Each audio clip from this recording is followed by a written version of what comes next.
Bonjour et bienvenue dans ces 5 minutes d'information. Le Premier ministre était hier samedi à Daoukro, dans l'Ifou. Sur place, Ahmed Bakayoko s'est entretenu avec le préfet, les élus locaux et les forces de défense et de sécurité de la région.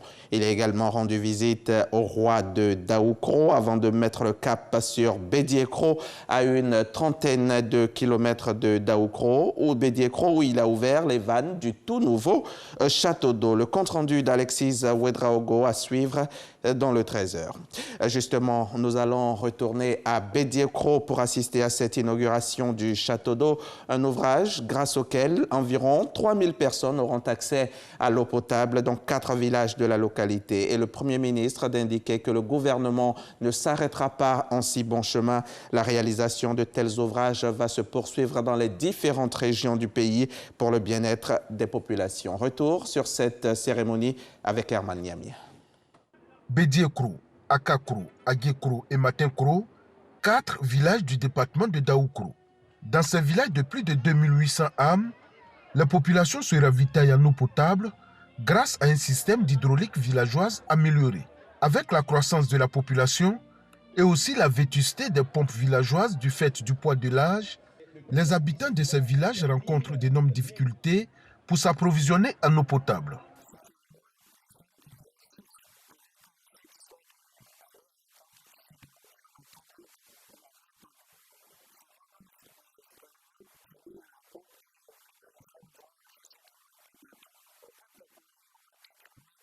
Ces femmes n'auront plus à vivre ce calvaire.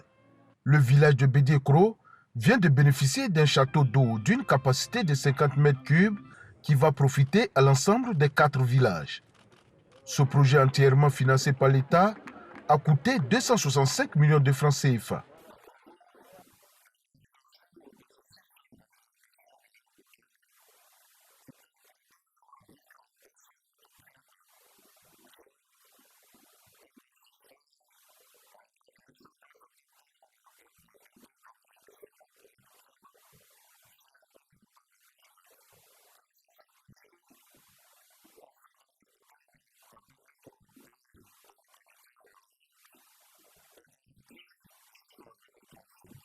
Si la population du village de Bédiékro et de ses voisins viennent de retirer une épine de leurs pieds, ce n'est pas le cas pour bon nombre de villages de la région, selon le président du conseil régional.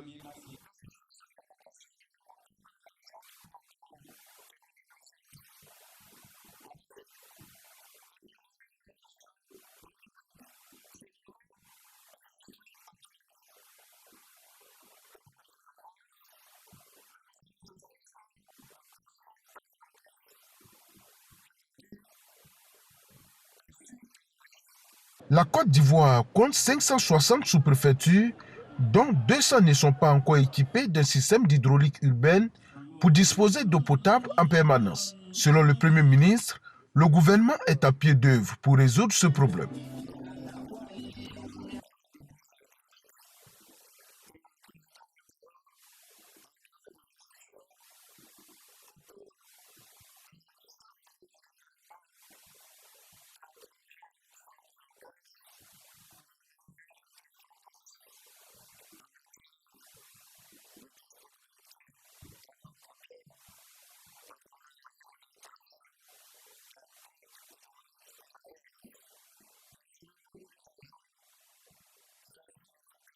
Ahmed Bakayoko a profité de l'occasion pour se prononcer sur les événements malheureux qui ont eu lieu à Daoukro.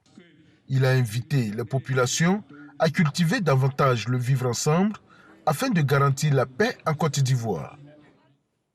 C'était un reportage de Herman Niamia. L'Inde est officiellement le 3e pays comptant le plus de cas de coronavirus après les États-Unis et le Brésil, avec 3,5 millions de personnes qui y ont contracté la maladie. Au total, 63 000 personnes ont succombé au coronavirus dans le pays. L'Inde a annoncé ce dimanche avoir enregistré 78 761 nouvelles contaminations. Jamais autant de cas de Covid n'avaient été déclarés en 24 heures dans un pays. C'est un record qui survient au lendemain d'un nouvel assouplissement des restrictions en vigueur depuis mars pour lutter contre l'épidémie. Fin de ce flash, le journal c'est à 13 h. Aujourd'hui, dans le cadre du magazine du dimanche, je recevrai M.